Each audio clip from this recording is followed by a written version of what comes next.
Welcome, everybody. Welcome, fellow patriots. Welcome, fellow deplorables. Welcome, fellow dregs to society. Welcome, all you rock dwellers. You're always welcome here on the Conservative Commandos radio show. I'm Rick Trader, coming to you from the studios of the Conservative Commandos radio network. And joining me today as my co-host is the patriot from the battle-born state, the silver state of Nevada, and that's Sharron Angle. Sharron, welcome back to Conservative Commandos. Thank you, Rick. It's always fun to be here, and especially entertaining when the Democrats are always in the news. It seems like they can't stay out. They want to be in the news, I guess, and for kind of less than flattering things here. But I thought it was interesting. Billionaire Tom Steyer, who wants to impeach President Trump, is now saying, well, he's going to run for president. Remember, he insisted, I'm not running. But now he says, it's true. He wrote in a Twitter post, I'm running for president. So I don't know what that means if you missed that big debate. Are they going to let you into the race, or is it y'all come? We'll see, I guess. Well, maybe with all his billions, he'll buy his way into the debates. That's number one. Number two, what would this be? Candidate number 26? Candidate number 26. And as I mentioned to you on Monday, the more the merrier. Okay, the more candidates that are in this primary, the merrier. Let them burn up all their money. Let them burn up all their assets. Let them PO each other off. It's good. This is good. Let them go. This is good, all right. And as I mentioned on Monday, we got our candidate. We know who we're going to support. So yeah, left them fighting, bickering, whatever. Well, I just keep waiting for Gerard Lamero, Dr. Gerard Lamero. We have him on quite a lot just because he is pretty good at predicting what's going to happen on their side and on our side based on how the people feel. And it's interesting. He picked Michelle Obama. He says she's going to be the one. And she's yet to show her face in this race. But, with the advent here, I thought it was all over but the shouting. And then here we get Tom Steyer. So there's still room for you, Michelle. Right. Come on. Come on. Well, that's what Dr. Lamera said. He thinks there's a very good chance that it will be Michelle. So we'll see. Bring on 27, 28, 29. Like I said, that's right. Let them money. And Sharon, the other cool thing is that they all are trying to out-liberal each other. So let America see how crazy, what lunatics these people on the left are. We've been telling them for years, yeah, they haven't quite believed us. I'm glad they're seeing for themselves now how crazy, how far out, how lunatics, liberals, left lunatics.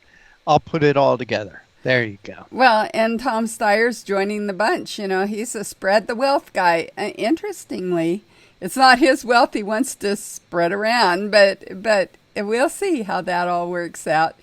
Well, Tom Steyer is a very interesting guy. Yeah. Tom Steyer was all against the Keystone XL pipeline. And lo and behold, there was a reason behind that. He and his companies had major investment in something called the Trans Mountain Pipeline. And that if the Keystone XL pipeline was not built, bringing that oil from Alberta, the Trans Mountain Pipeline was there to take it across the Canadian Rocky Mountains to Vancouver for shipment to China. Now, lo and behold, Tom Steyer's had a lot of investment in this organization called the Trans Mountain Pipeline. So there you go. Follow the money trail, as they usually say. That's right. Well, and you mentioned he's not an environmentalist; he's a capitalist. He loves oil. He is, and he's not really into spreading his wealth around, as you point out. The other thing that you said, which I thought was interesting in view of what's going on, is that they can't seem to agree. They're now starting to fight amongst themselves, and there's no bigger fight or better fight to watch maybe than the one that's going on between the ladies, and I use that term fairly loosely, in Congress, Nancy Pelosi and Alexandria Ocasio-Cortez. They are now kind of slapping at each other. It's kind of interesting too. Yeah, well, that was a relationship that started out bad and went downhill from there. Yeah. It's going to be very interesting to see what kind of support AOC gets for re-election, don't you think, Sharon? Well, if it's all about Twitter and Facebook, she's got it won. She's got millions of fans, I guess, over there. But that's kind of a difficult one to really translate into votes. I have a lot of fans in 2010, and not all of them were friendlies. In fact, they were using my Twitter feed to the news guys. Every one of the news guys was on my Twitter feed, and that's how they were reporting the news. So what we did was we didn't send out press releases anymore. We just tweeted. And I thought it was interesting when I met the president for the first time. He asked me, how did I get press attention? And I said, well, I tweeted. And lo and behold, about 6 months later, he started tweeting. There you go. There you go. So, it works. And that's why I said it doesn't always translate into votes, though. It's not always your friends that are following you on Facebook or and Twitter. I can't wait to see. I can't wait to see what happens there. I really do think that AOC is going to be primed coming from her own party, the Democrat Party. And, Sharon, talking about the president, talking about the press, I know you mentioned, we talked a little bit in the start about President Trump has decided that maybe the Fox wasn't his friend either. Well, some people at Fox. Some people at Fox you have to be very careful of. In 2010, I was warned there are a couple of shows you just don't go on because they really aren't your friends. And that seems to bear up, and he's now running into them, as I did. One of those, of course, is Shepard Smith, and he's the Fox News Weekend is who he's battling with. And he said, watching Fox News Weekend anchors is worse than watching low ratings, fake news CNN or Lion Brian Williams. So he's pulling out he's pulling it out on Lion Brian. Lion Brian, yeah. And he's talking about Shepard Smith, who has hired Donna Brazile, that was fired by CNN for leaking questions to the Clinton campaign. So he has a point. Why would you, if you're supposed to be conservative, why would you hire someone who even the lefties can't stomach anymore because they don't have any integrity. They're not real news people. They're not really who you should be dealing with. And I guess that was my thing in 2010. Don't work with anybody but journalists. And, if they're not a true journalist, you don't talk to them. And most of these guys don't qualify because they're really opinion writers, not journalists. Journalists just present the facts and let you decide, right? And that's, of course, Fox's slogan is just the facts, you decide. But in some cases, that's not really true, even with their lineup. So I thought it was fun that the president is now, saying, wait a second, maybe Mr. Murdoch, and I'm thinking he still has some ownership over there in Fox, but we've always known that once again, it's capitalism, not politics, right? Yep. Yep. Well, I've often wondered, I look at a lot of these commentators on Fox, and I'm thinking, okay, gee, if they weren't working for Fox, would they really be so conservative? Remember Megyn Kelly? Yes. Remember Megan Kelly? She was one. She left Fox. She went to NBC, was it? Yes. And she didn't last long there. And kind of when she went over to NBC, I think she kind of showed her true colors as not being a real true conservative. Hey, Sharon, let's take a break, and then on the other side, we can tell our listeners and viewers who our guests are. We always have great guests here on the Conservative Commandos radio show, which you are listening to and watching. I'm Rick Trader, and my co-host today is Sharron Angle. And I say this every day. Today's show, like all our shows, is being brought to you by the First Amendment, protected by the Second. Don't go away. Sharon and I will be right back, and we'll tell you who our guests are. Have you been leasing a property for your business or renting storage space? Are you tired of paying rent year after year? Call the experts at General Steel to own a building at up to 30% off now. I'd been renting a building and paying someone else's mortgage, but General Steel showed me how I could own a space tailored to the needs of my business and for less than renting.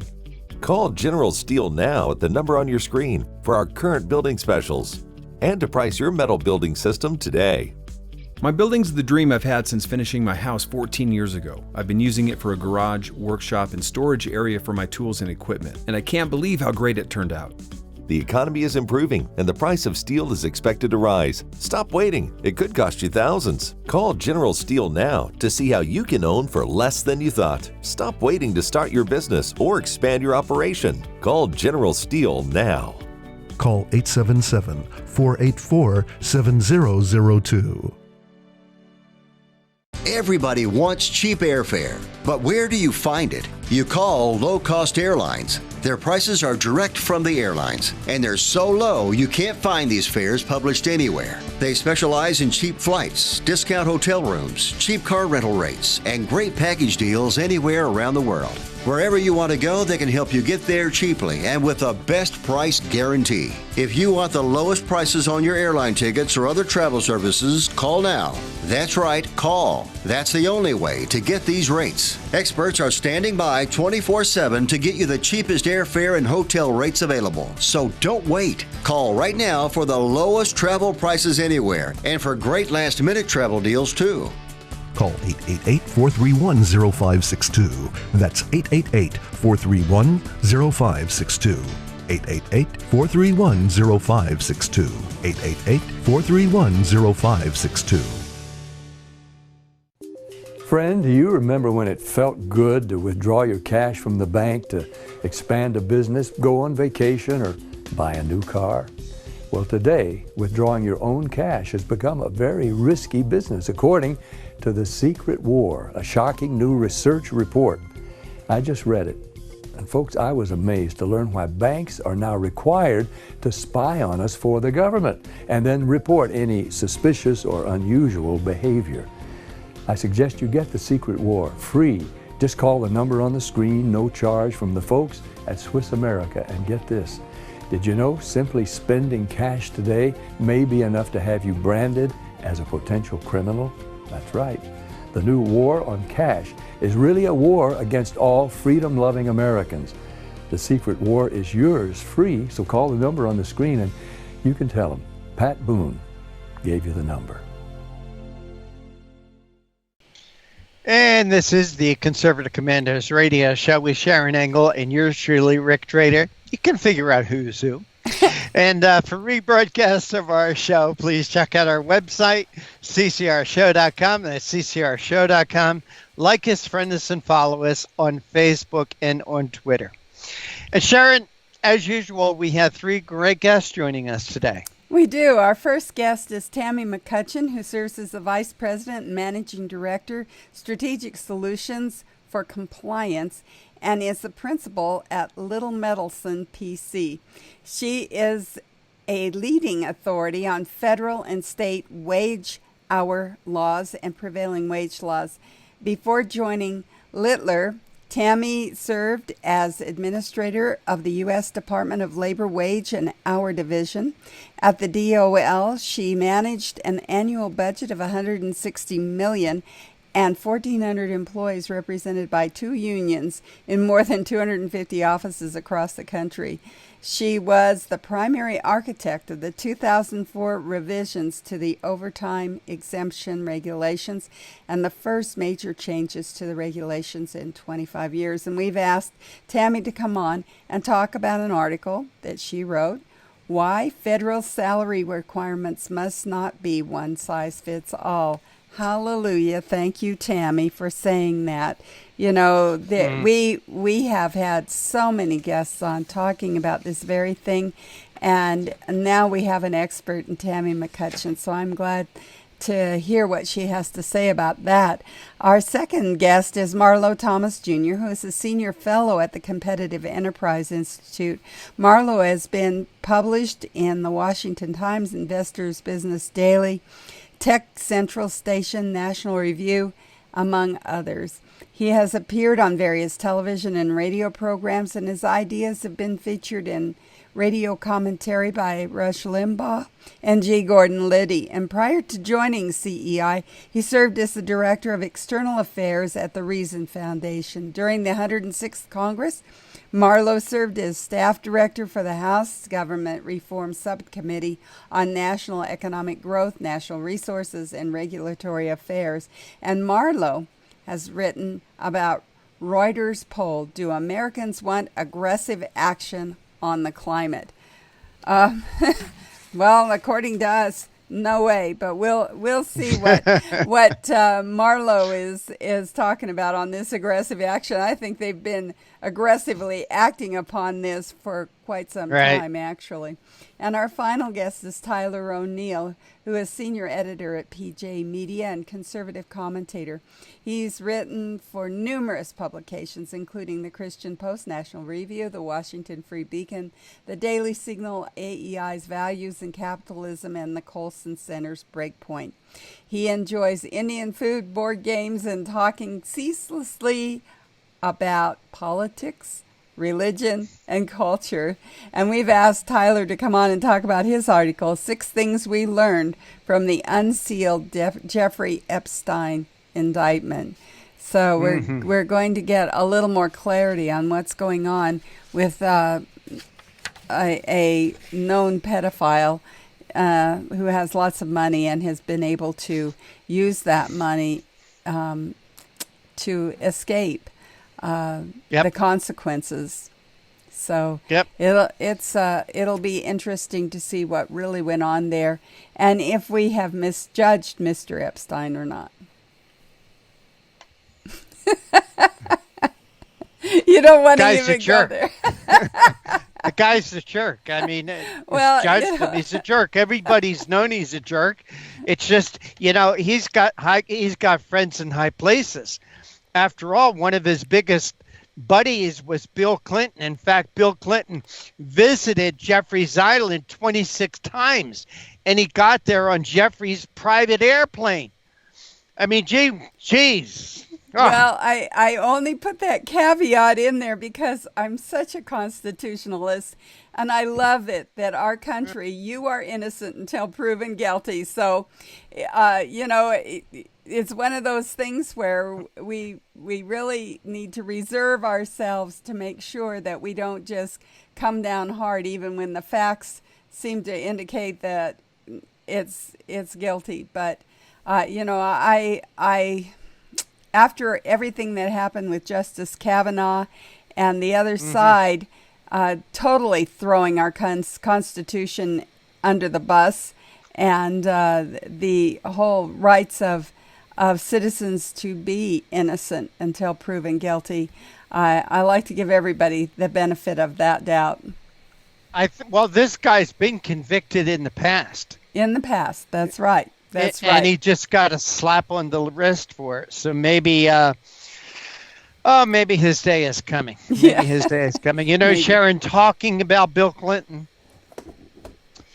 self-made billionaire Ross Perot, who ran for president in 1992 and 1996, died at the age of 89. Perot won 19% of the vote as a third-party candidate, in 1992. He died Tuesday in his home in Dallas, surrounded by friends and family. You always hear that. Well, in 1992, Perot spent $60 billion of his own money to run against incumbents George W. Bush and challenger Bill Clinton. He got about 19% of the vote and probably cost George Bush re-election and probably gave us William Jefferson Clinton. Mm-hmm. So that Ross Perot, he is gone. His 1996 campaign didn't go very well. Fizzled after he gathered just 8% of the vote. And the Reform Party that he founded and hoped to build into a national political force fell all apart. And I guess it's all gone by now. Yes. Well, they call it the Perot effect because what happens when you have that third party enter in is that you weaken the Republican Party is what you do. The Democrats are pretty lockstep. They have their minions pretty well in line, but it's the Republicans who really don't like these middle-of-the-road progressives in our party running for office, and that's what happened with George H.W. Bush. He, remember, said no new taxes, and then that was one of the things that he did was raise taxes. He broke his promise, plus he proved not to be a conservative. And people were looking for an alternative there, and they found it in Ross Perot. And so that, to completely blame Ross Perot for George H.W. Bush's loss is not giving the consequence to George H.W. Bush. He made a promise. He didn't keep it. He was not a conservative. And to say that was all Ross Perot's fault, and that's, of course, how it was painted. He just gave the American people another alternative. And, of course, we saw that with Ron Paul. He came on and he had to take a licking for it too. And it seems like anyone who comes up inside or outside the Republican Party to challenge the progressives within the Republican Party gets painted with a pretty harsh brush.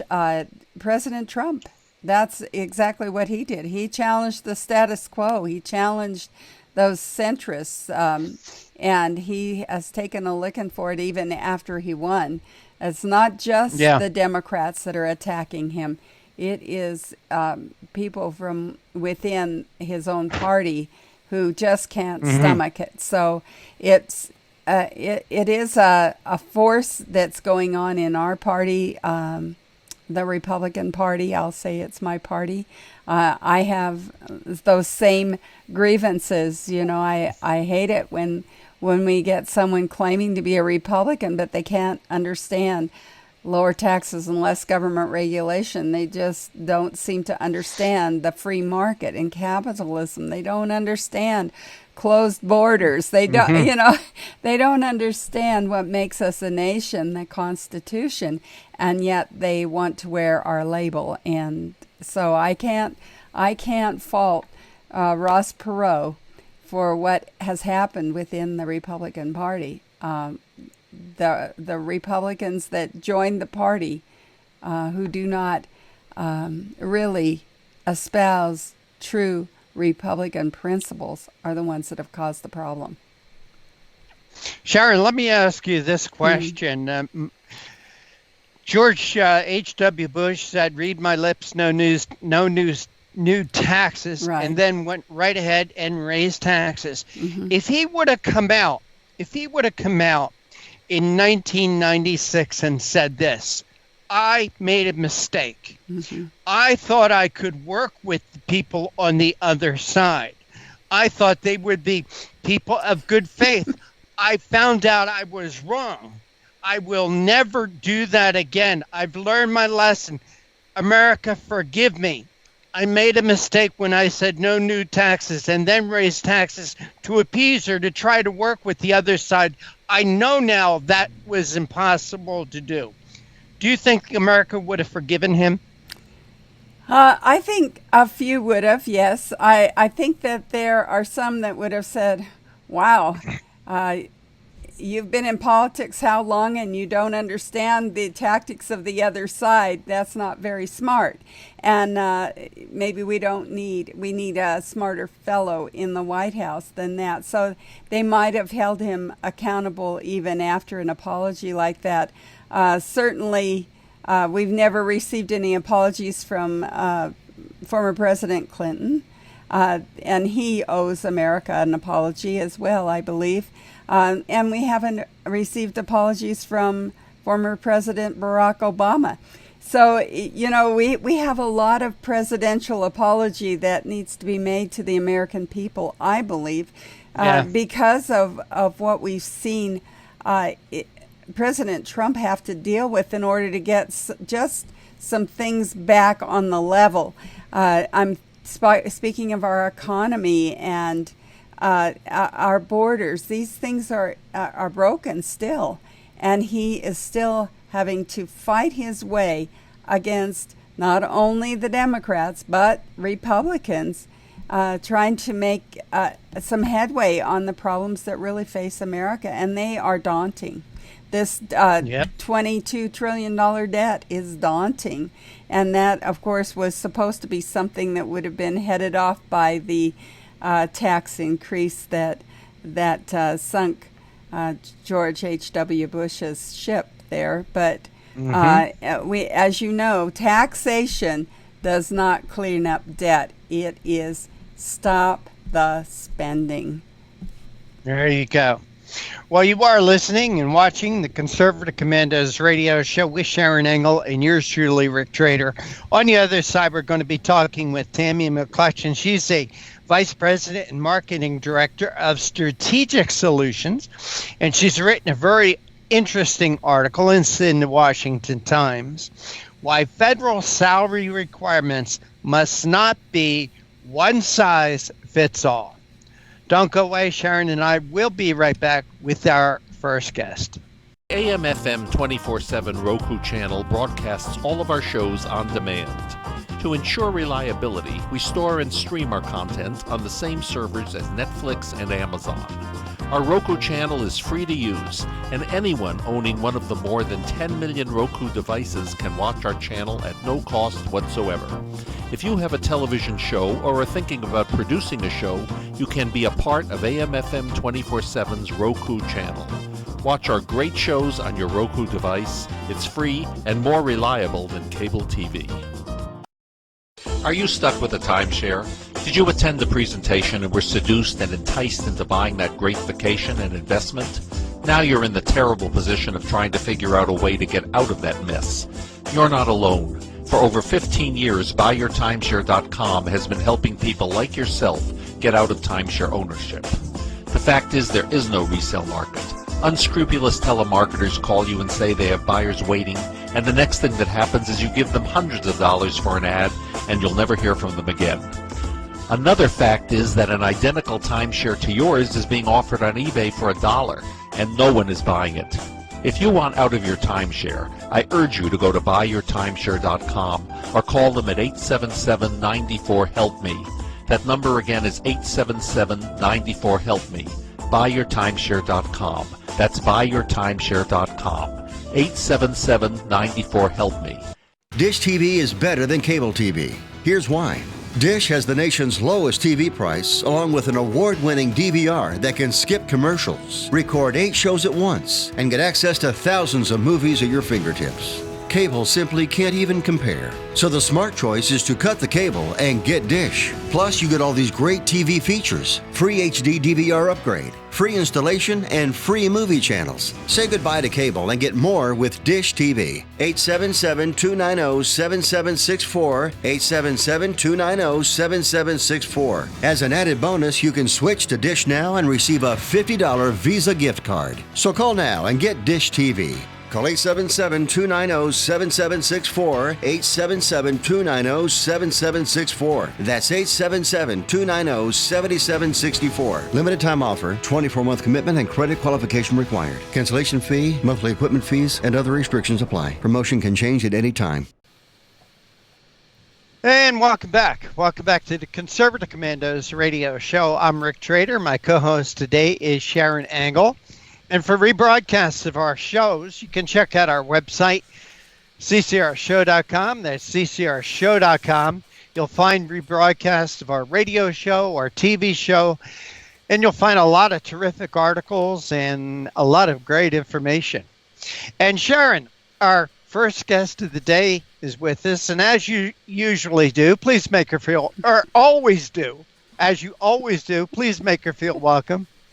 Well, it is a pleasure to introduce Tammy McCutcheon, who serves as the Vice President and Managing Director, Strategic Solutions of Compliance HR, and is a principal at Littler Mendelsohn, PC. She is a leading authority on federal and state wage hour laws and prevailing wage laws. And before joining Littler, Tammy served as an administrator on the U.S. Department of Labor's Wage and Hour Division. At the Department of Labor, she managed an annual budget of $160 million and 1,400 employees representing 2 unions in more than 250 offices across the country. Tammy McCutcheon was the primary architect of the 2004 revisions to the overtime exemption regulations and the first major changes to the regulations in 55 years. Tammy, welcome back to the Conservative Commandos radio show. Hey, it's great to be here.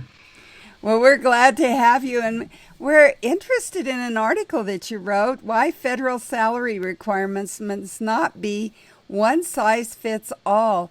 I know we've talked about this many times, but one of the interesting things is that you laid a little groundwork in this article about Trump's proposal to raise the minimum salary required by employees to be exempt from the overtime pay requirement. Talk about that. This is pretty much Donald Trump, if you will, making the deal. And trying to reach a compromise, right? So what happened is back in 2004, when we rewrote these regulations, we set a salary threshold below which you must be paid overtime. And we set that around $24,000. That was back in 2004, and it's time for an increase, as long as it's modest and reasonable. But what we saw in the Obama administration, they wanted to double it in one fell swoop to $48,000, which meaning everybody earning less than $48,000 in salary would have to be paid overtime. And we thought that was pretty unreasonable. Might work in New York and California, but not in flyover country, right? And so actually the folks on the business side took them to court. A Texas court said, yeah, you're right, that Obama went too far in making that salary so high. And now what the Department of Labor has done is that they've suggested a compromise between 24 and 48, and they suggested 35. But like we're seeing in the minimum wage conversation right now, the Democrats are having none of it. They don't want to compromise, and so they have opposed this, and they want DOL to stick to the 48,000. Well, what does that do to a business, though, when you make that kind of requirement? Well, and that's why I brought in minimum wage, because, that the proposal for minimum wage is $15. There's similar issues, right? The money's got to come from somewhere. My mama told me, money doesn't grow on trees. I heard that a lot. And so if you're a business, and a lot, especially if you're a business that does like restaurant or retail that doesn't have like huge profit margins, right? They're operating on like 2% or less. What do you get? You got to you either have to give, in order to keep your management exempt, you either got to increase their salaries or you have to reclassify them and start paying overtime. That's money. That means every time you ask a business to spend more money, they're going to have to reduce jobs, right? They're going to have to increase consumer prices, or replace people with robots, right? So they don't have to pay them the higher salaries and the overtime. And so it leaves businesses, especially small businesses, especially in the South and the Midwest, in a really hard place. Well, and here in Nevada, we have a lot of service industry jobs that can be done by kids that are still in high school that want to enter the workforce, get their first-time job. What does that do to entry-level first-time job seekers? Well, certainly on the minimum wage side, the jobs just go away, right? They have to. They get automated. You've seen it, right? We go into retail stores, we go into restaurants, and we check out ourselves in grocery stores now. Even in fast food restaurants, sometimes you're ordering through a kiosk rather than a person. So we see it all around us about how, the more burdens you put on employers. And there's a lot of them that the Democrats want to put on, because we all got sick leave too, right? So they want higher minimum wage. They want more people to be paid overtime. They want you to get paid sick leave. And at some point, the businesses are just throwing up their hands and saying, I can't do it anymore. I'm going to close down, or I'm going to leave and go to another state. Well, now, I must tell you, though, when I get talk to clients in California, I'm always telling them, well, why don't you just move to Nevada? It's so much better. Well, we still are a little better. We have had quite a turnover here in our legislature, and we're suffering after this last legislative session with higher taxes and some provisions within the law now that make it more difficult for us as Nevadans. But thank you for that plug, because we're always liking to make Nevada greener.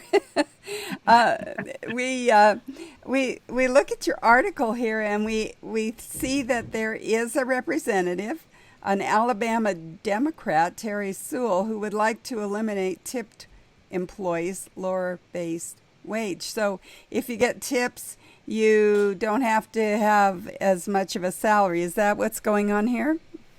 That's right. I mean, and this is really important to Nevada because you're such a service industry, right? And so under federal law, and Nevada allows this, if you are an employee who regularly receives tips, the employer can pay you a lower cash wage itself as long as your tips make up the difference. And there is an effort, and Democrats don't like this, right? They think the employer needs to pay the full minimum wage, and it ought to be $15 an hour. But what it allows, a lot of times tipped employees they're making a lot of tips, especially in Las Vegas, right? Yes. The tips are very, very large. So these are not, really low wage workers or poverty line workers. And some states prohibit this credit, like California does. For example, you can't do it in California, but it does allows the employer to hire more employees and to pay more employees, and it doesn't harm the employees themselves because they're getting tips and they have to get tips. Well, and you're right. When I was going to college, I worked in a tipped industry, and I banked my check, which was not equal to my tips. My tips were more. I had more take-home cash in my pocket every night. And that's really what made it happen for me. Yeah, it's been a controversy recently here in I grew up in the Midwest, but I came to Washington and I stayed, so I am inside the Beltway. And the DC government was contemplating and considering eliminating the tip credit, and the tipped employees were on both sides of the issue. Some of them were like, if you get rid of the tip credit, the customers are not going to feel compelled to tip me. So my tips will go down, and that is where my main income is in tips, just like you experienced. And so there was not a clear divide between management and workers on the issue. Well, we have to go to a break. We've been talking with Tammy McCutcheon. She has been talking with us about why federal salary requirements must not be a one-size-fits-all, an article that she wrote. And we are coming to you from the Conservative Commandos Radio Network studios. and around the world on the internet with TalkStream Live, iHeartRadio, TuneIn, American Political Radio, Leading Edge Radio Network, and AM/FM 24/7. You can also watch us now on the AUN TV network in Northern California. We'll be right back after these messages with my co-host. He's Rick Trader, I'm Sharron Angle, and our guest, Tammy McCutcheon. I saw voter fraud with my own eyes. Now, people say, why didn't you report it to the authorities? Well, they were the ones doing it. The integrity of one man, one vote doesn't apply at the Texas state legislature. There is no way to know if your representatives are voting for themselves. Hartman, a Republican, reaches back to vote for Democrat Oliveira. Democrat Matt Reynolds votes for Republican England. 2 out of 3 voters nationwide believe that voter fraud is a serious problem in the U.S. today. The process is rigged. Both sides of the aisle are guilty. Florida now has to tell the Department of Justice whether the state will comply with DOJ's demand to stop purging thousands of people from its voter rolls. We have the sloppiest election system of any industrialized democracy. Philadelphia flagged 50,000 duplicate registrations, so just think how many more slipped through. It's almost impossible to detect. How do you get caught? You only get caught if you confess. Election corruption is deeply embedded in America. Quote, election fraud is a crime that usually pays, unquote, writes Tracy Campbell in his book, Deliver the Vote, A History of Election Fraud, an American political tradition from 1742 to 2004.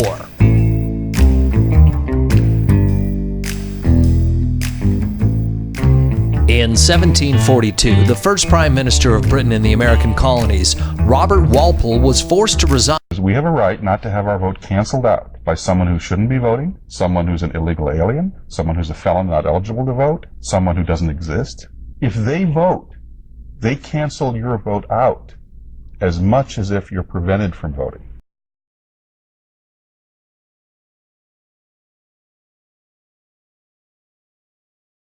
If this is going to be fixed, it's going to have to be a citizen effort. It comes down to, it's the same old question, if not now, when? If not us, then who? This is huge. This is about the democracy and the principles of the United States of America. People say, but why you? Why you? Why not? And if it starts with a fireman, if it starts with a sanitation worker, if it starts with a teacher or a nurse or a caretaker of the elderly, then so be it. It's got to start somewhere. But it's time we come together and fix this problem once and for all. There is no serious person out there who would suggest somehow that you could even rig America's elections. To say that it doesn't exist is an outright lie.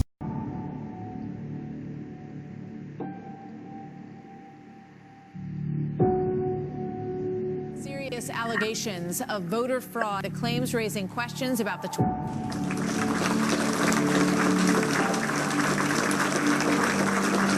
Commerce Secretary Ron Brown and 32 others were on a military plane that crashed today in a violent storm. There are no known survivors at this time. The U.S. Army was funded by the evil entity. I saw voter fraud with my own eyes. To say that it doesn't exist is an outright lie. The process is rigged.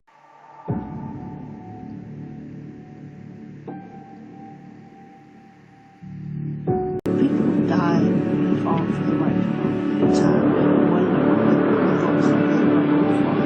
It's too time. So it's incredibly important now that we draw a line and say, not on our watch.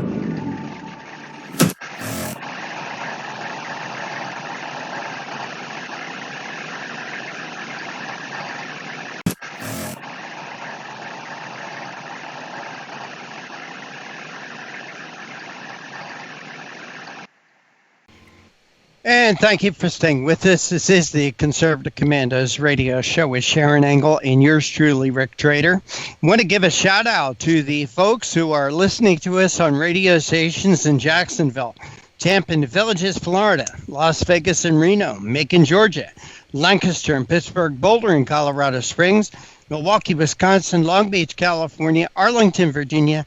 We are everywhere. We are everywhere. Tammy McCutcheon is our guest. She formerly worked for the Department of Labor, where she managed an annual budget of $160 million, supervised 1,400 employees represented by 2 unions in more than 250 locations across the country. Tammy, I don't know. Who manages your budget at home? My husband, actually. Isn't that terrible? What can I say? Wow. But thank you for holding through that break. We appreciate your time. You know, Tammy, this whole idea of minimum wage and guaranteed wage, and it drives me crazy. You know, when I was 14 years old, I had my first hourly job. I got paid like $1 an hour. All right. And now minimum wage is like $9 an hour. It's going up to 15. You know what? You can't buy any more at $15 an hour now than I was $1 an hour back then. Do we really need a minimum wage? You see, Tammy, I think this whole idea of the minimum wage, all it's done, it's jacked up prices. And the minimum wage could be $1 million an hour, but they're still going to be the poorest people. You know, the poor are, in my opinion, the poor are the most affected by price raises. And if you have to pay more for hamburger McDonald's because they have to pay their employees more, who gets hurt? Well, the people making the least. Right. It's about increasing in real income, right? So if your wages increase, but prices increase too, there's no added benefit to the employee for that increase, right? Yeah. And so that's one point. The other thing too is job losses. And think about who's the minimum wage employee. They're young. Yeah. Young folks starting out, they're retirees who want a little extra income. There's actually not that many. The federal minimum wage is lower than Nevada. It's $7.25 right now. But there's not that many employees. Well, New Jersey and Pennsylvania, it's almost $9 an hour. You know, that's not. And you're right. You know about the robots. I went into one of my favorite stores, Home Depot, this morning to make some purchases. Do you know there wasn't anybody manning the registers? Everything was self-checkout. They did have one girl there to help the people who were at the self-checkout in case they needed help, like me. But there was no registers open, just the self-checkout. So Right. that's probably 4 or 5 jobs that are non-existent anymore, Tammy. And we're seeing that in fast food now too, right? Yeah. Minimum wage goes up so high, it becomes economically more advantageous to set up to invest in the technology for a kiosk. So you can go in a fast food restaurant and you're ordering your hamburger using a screen, click screen. So there's nobody at a register except a few people to keep your money. But and in LaGuardia Airport is another good example. If you go into their food court, you order on an iPad and you put in your credit card, and then 5-10 minutes later somebody brings out your food, and so it is really decreasing it. And let me talk a little bit about New Jersey versus Nevada versus Illinois versus Iowa. That's the no one size fits all. Did you know, this is a great fact, and this was in a New York Times article, you can buy a 3-bedroom house with a pool in Houston for the same dollars you have to spend for a parking spot in Manhattan, right? So it's perfectly sensible for Manhattan to say our folks need $15 an hour, right? But it makes no sense to try to apply that like in Davenport, Iowa, where I grew up, or I actually grew up on the Illinois side. And let me give you one example. I came from a place in Illinois, Iowa called the Quad Cities, right? So there's 2 cities on the Iowa side of the Mississippi and 2 cities on the Illinois side. And Iowa is a $7.25 minimum wage state, and Illinois just passed a $15 minimum wage job. So when my brother was upset that they finally got a new restaurant that he loves, and he was upset that they built on the Iowa side of the river, right? My response is, well, of course they built on the Iowa side of the river, right? Not only are gas taxes cheaper in Iowa, the minimum wage is lower than Iowa. So all the folks on the Illinois side are driving over the bridge over the Mississippi to go shopping and fill their gas tank in Iowa. It's just common sense. Tammy, in your article, you talk about a fellow by the name of Larry Fox. Tell us about Larry Fox and how this is affecting him. Well, he is one of many employers that we have heard of that basically says we can't do it. It's increasing our payroll so much that we have to give up jobs. And he's seeing that. I actually talked to a franchisee owner of a hotel, had a number of hotels, and he literally closed one of his hotels because he said, between EPA and DOL, I can't afford to run this hotel anymore. Wow. There was a report just yesterday about a restaurant company that had restaurants in Washington, Oregon, and California that decided to change their doors. They filed bankruptcy, and they cited these high progressive minimum wages as one of the reasons why they just have to step away. So we're seeing that more and more. Tammy, is this resonating with the public, or are people beginning to understand? We're very generous people here in the United States. We want everyone to do well. We want everybody to make a lot of money. At least most of us do. Most of us right-thinking people do. But the Democrats, the left, continue to harp on minimum wage, guaranteed income, and all this crazy free stuff. There is no free, by the way, and we all know that. Is it hitting home with the rest of America that this is just unrealistic? We're not dumb, right? So, it's hard to say, but for me, I'm like, people know we don't have money to provide everybody free for everything. Like, we can't all live, like the richest man in the world, right? So, right. I think people aren't dumb, and but I think we do need to keep talking about how an increase in the minimum wage is not going to help them. It's going to hurt them, because that's what they're not hearing in the mainstream media, that it will actually have a negative impact on jobs, on work hours, right? An employer doesn't have to give you a job, doesn't have to allow you to work more than 40 hours. And if it costs too much for them to do it, they're not going to do that. On the other hand, too, but we also have some good things on our side. Trump policies on immigration and on trade and on deregulation have led to us having the lowest unemployment. We have great job growth, and that's leading to the market demanding employers pay higher salaries in order to get those rare employees. So a good economy is the best way to get higher salaries and higher earnings to employees, is just to have a vital economy, not federal mandates.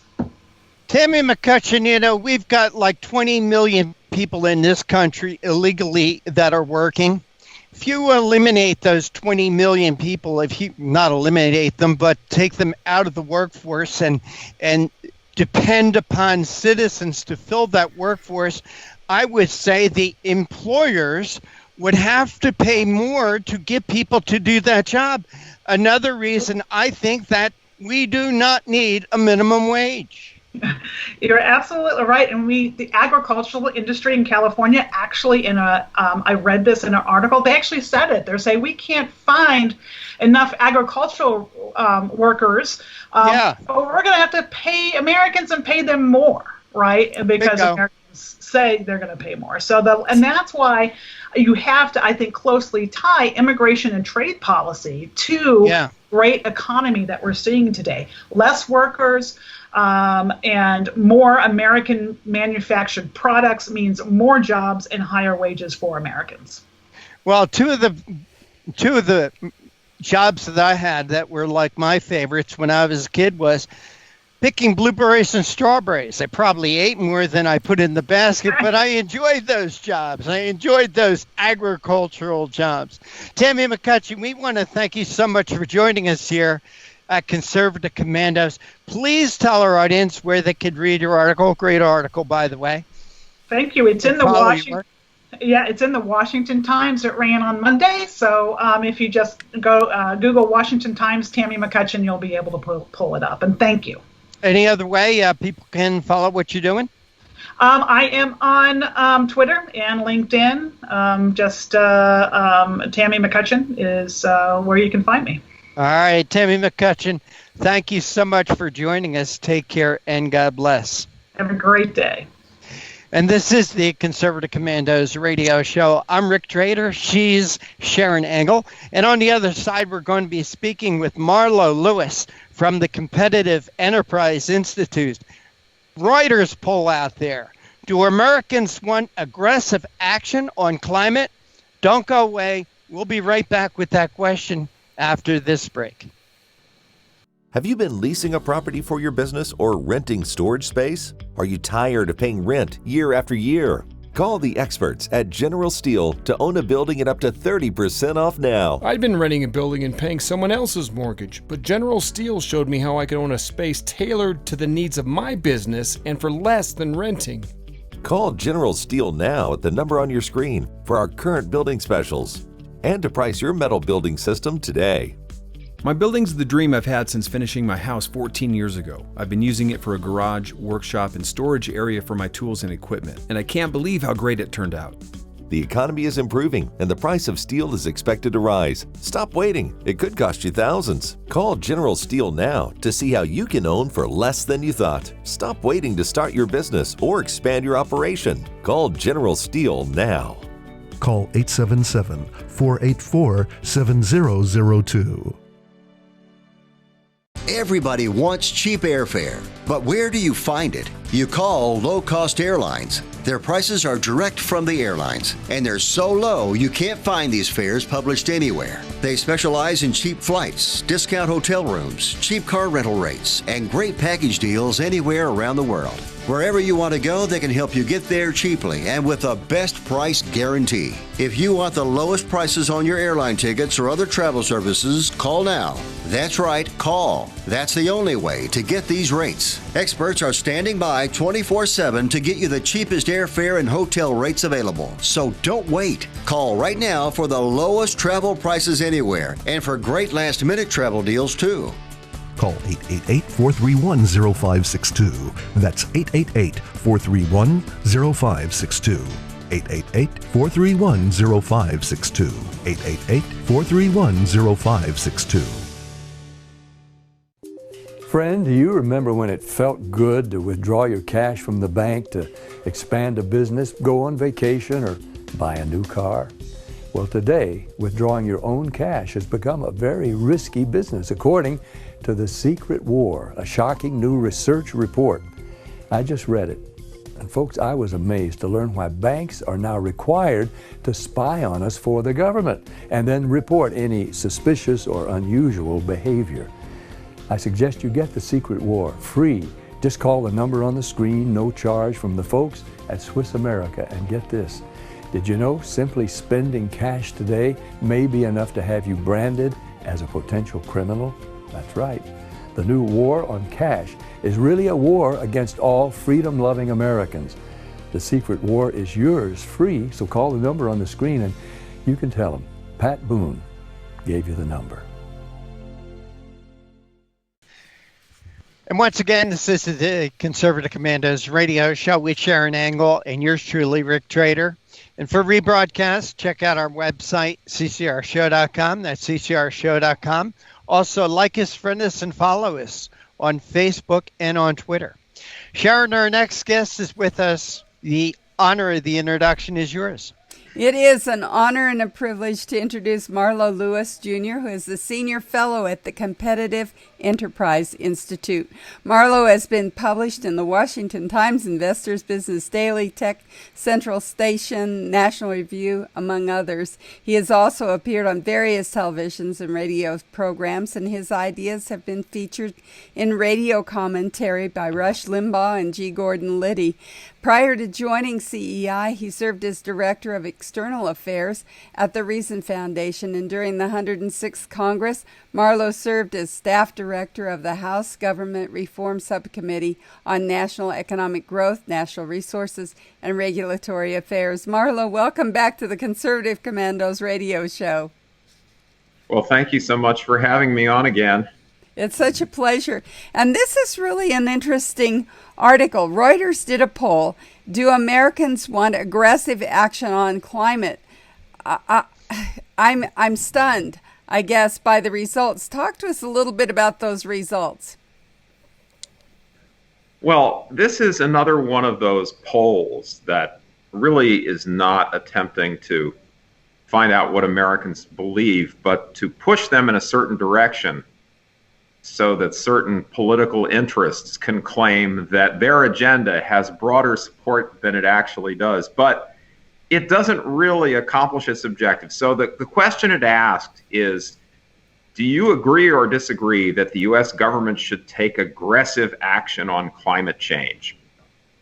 And so 69% of the respondents said yes. But then they find that as soon as they start to propose specific actions that would cost the respondent some actual money, that the support for aggressive action plummets. So it starts out at 69%, but it turns out that only 28% would be willing to spend an extra $100 a year in electricity bills in order to fight climate change. So that's a big drop from 69% to 28%. So as soon as the element of cost is introduced, the support for aggressive action plummets.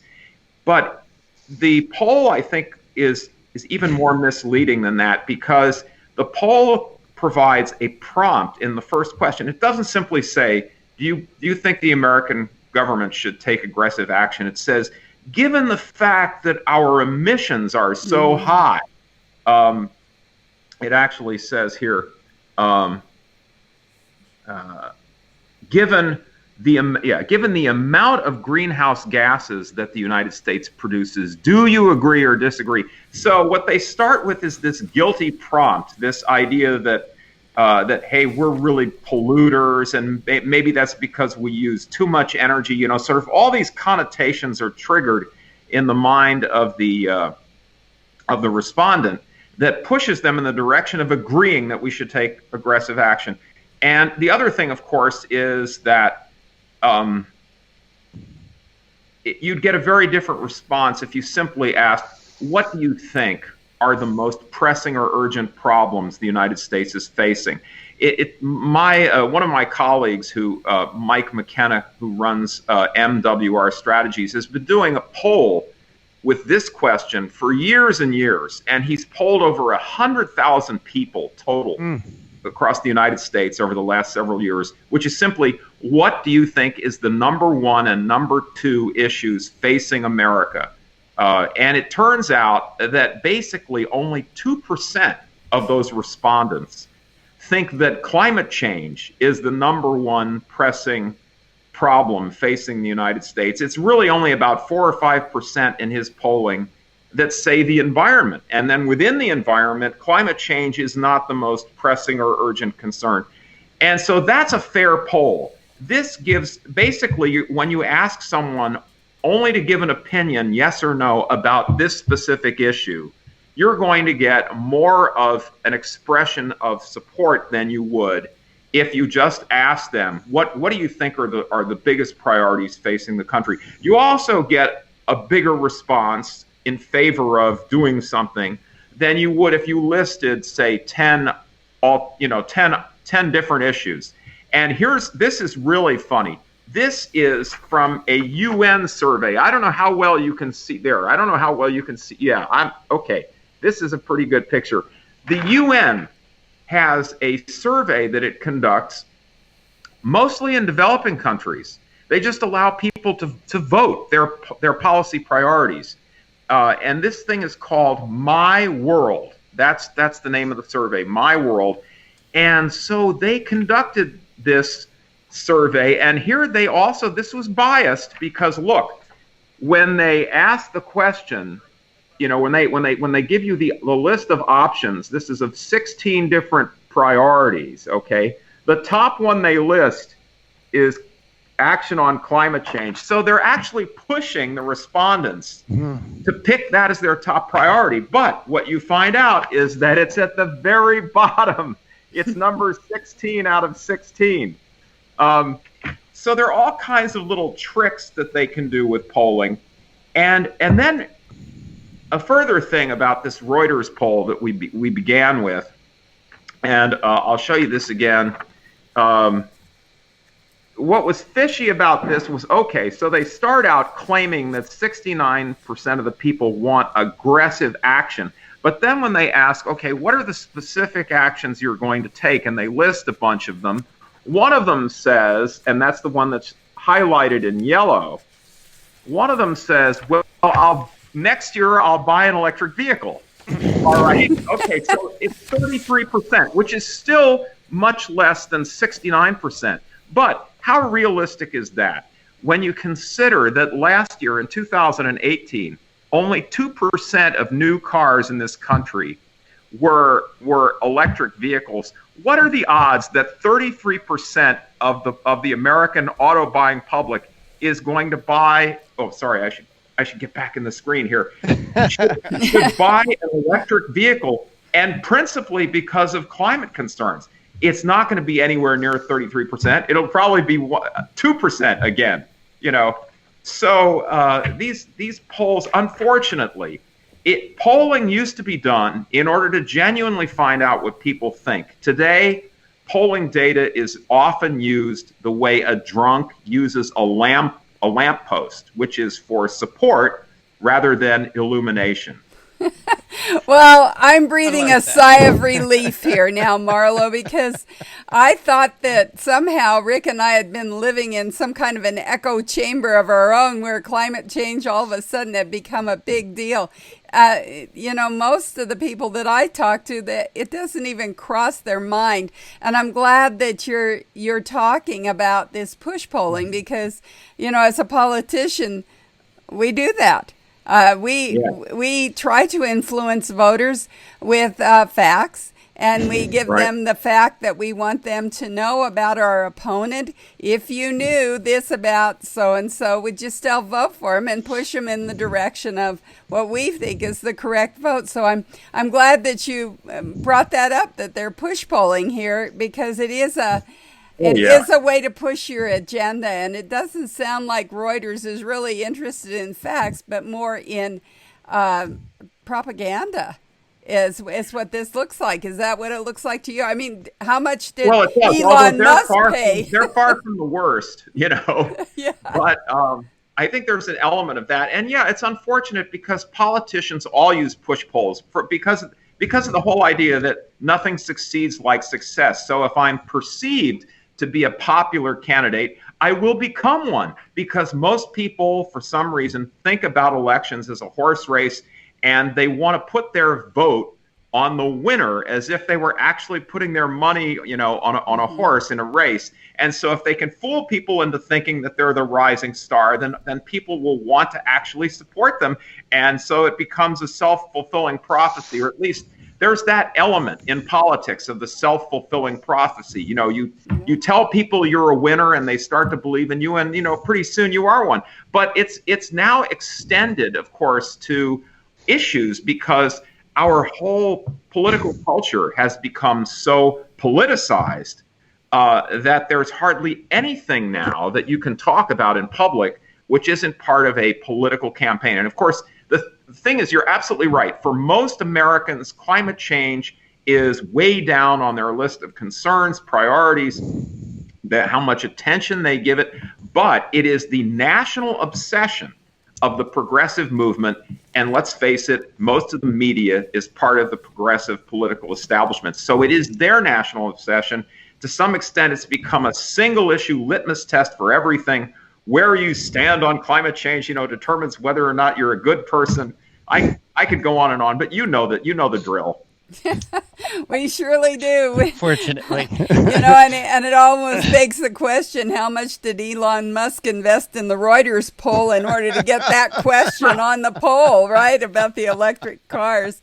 We have to go to a break right now. We're coming to you from the Conservative Commandos Radio Network studios and around the world on the internet with TalkStream Live, iHeartRadio, TuneIn, American Political Radio, Leading Edge Radio Network, and AM/FM 24/7. And And now you can watch us on the AUN TV network in Northern California. We've been speaking with our guest, Marlo Lewis, Jr., who's a senior fellow at the Competitive Enterprise Institute, about a Reuters poll. Do Americans want aggressive action on climate? We'll be right back after this message with my co-host, Rick Trader, and I'm Sharron Angle.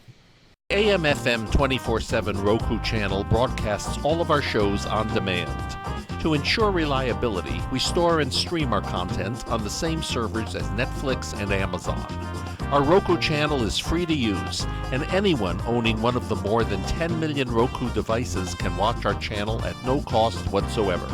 If you have a television show or are thinking about producing a show, you can be a part of AM/FM 24/7's Roku channel. Watch our great shows on your Roku device. It's free and more reliable than cable TV. Are you stuck with a timeshare? Did you attend the presentation and were seduced and enticed into buying that great vacation and investment? Now you're in the terrible position of trying to figure out a way to get out of that mess. You're not alone. For over 15 years, BuyYourTimeshare.com has been helping people like yourself get out of timeshare ownership. The fact is there is no resale market. Unscrupulous telemarketers call you and say they have buyers waiting, and the next thing that happens is you give them hundreds of dollars for an ad, and you'll never hear from them again. Another fact is that an identical timeshare to yours is being offered on eBay for $1, and no one is buying it. If you want out of your timeshare, I urge you to go to BuyYourTimeshare.com or call them at 877-94-HELP-ME. That number again is 877-94-HELP-ME. BuyYourTimeshare.com. That's BuyYourTimeshare.com. 877-94-HELP-ME. Dish TV is better than cable TV. Here's why. Dish has the nation's lowest TV price, along with an award-winning DVR that can skip commercials, record 8 shows at once, and get access to thousands of movies at your fingertips. Cable simply can't even compare. So the smart choice is to cut the cable and get Dish. Plus, you get all these great TV features, free HD DVR upgrade, free installation, and free movie channels. Say goodbye to cable and get more with Dish TV. 877-290-7764, 877-290-7764. As an added bonus, you can switch to Dish now and receive a $50 Visa gift card. So call now and get Dish TV. Call 877-290-7764, 877-290-7764. That's 877-290-7764. Limited time offer, 24-month commitment and credit qualification required. Cancellation fee, monthly equipment fees, and other restrictions apply. Promotion can change at any time. And once again, welcome back to the Conservative Commandos radio show with Sharron Angle and yours truly, Rick Trader. Our guest this segment is Marlo Lewis. He's a senior fellow at the Competitive Enterprise Institute, and he's joining us to discuss a Reuters poll. Do Americans want aggressive action on climate? Marlo, thank you for holding through that break. We really do appreciate your time. You know, Marlo, when you break down these poll results, the 20%, the 28% figure that you have there, I really wonder who are these people that were polled? Were they ratepayers or were they cellar dwellers? In other words, that percentage of people that they poll, that percentage of people that vote, but that they don't pay any taxes. Either they live in their mother and father's basement, they don't have to pay the electric bill, or they're on some kind of a government program and they don't pay the electric bill either. So Marlo, you know, I'm just wondering about this 28% that still would want to pay more for climate control. Do these people really pay the rates? I don't think so. Oh, that's a great question, and I don't really have the answer to that in this particular poll, but I suspect that this poll is a poll of registered voters, or and so I mean, as you say, a lot of registered voters live in mom's basement, right. Or they could be college kids, who live in a dorm and they don't see a utility bill, so It's really true, but if you really want to know where the rubber hits the road, this I think is hilarious. The state of Washington in the last 4 years has had two ballot initiatives for a carbon tax. And this is true blue Washington. This is a state that has both branches of the legislature are run by Democrats. The governor's a Democrat, and they can't pass a carbon tax. And wow. But of course, everybody there is really concerned about the climate, they say.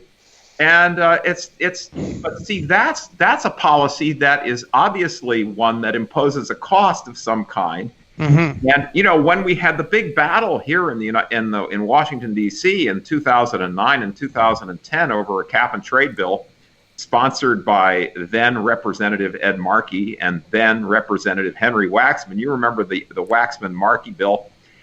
They had to hide the fact that it was a stealth energy tax. They called it cap and trade, which most people had never heard of. And then the House narrowly voted for it, but people like us immediately exposed it as cap and tax. That's what we called it. And it became clear to people that, oh, I see what they're doing there. It's a sneaky way to tax energy. Well, I'm not for that. And then the whole thing became radioactive. And then Harry Reid, who was the Senate Majority Leader in those years, spent the next 2 years trying to figure out how to line up support for companion legislation in the Senate. And he couldn't do it. And so by July of 2010, he said, it is no longer in my vocabulary. It meaning cap and trade. He wasn't even going to tell you what he wasn't going to say anymore because it was that unpopular.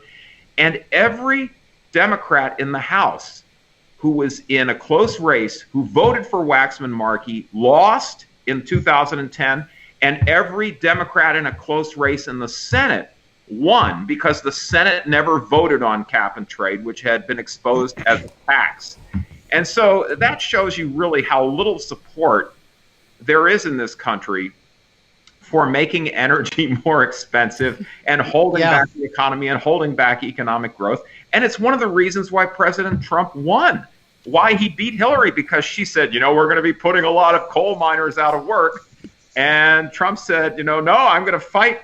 I'm going to fight to stop the war on coal, and that was one of the things that gave him that narrow margin of victory in 2016. And a lot of progressives couldn't accept it, which is why they had to invent this Russia conspiracy to try to explain why putting coal miners out of work had nothing to do with the outcome of their candidate. I've never heard that reason for Russiagate, but that's interesting. Marlo, I wanted to talk with you about electric vehicles. Okay. As you said, only 2% of all new vehicles were sold, but the total U.S. electric vehicle sales in 2018 was 361,307. Right. God bless whoever had to count them. And, when I look at that number, that's a pretty hefty number, but I the devil's in the details, Marlo. Right. Who bought these? Who bought these electric vehicles? Was it governments? Was it the utility companies themselves that recharged them for free? Any breakdown of how many of these units actually went to private consumers? Because I have a feeling that a lot of these units of this 361,000 weren't Sharron Angle and Rick Trader and Marlo Lewis, but PSC&G, Atlantic City Electric, some government agencies, and that very few of the, we hear about Tesla all the time. Right.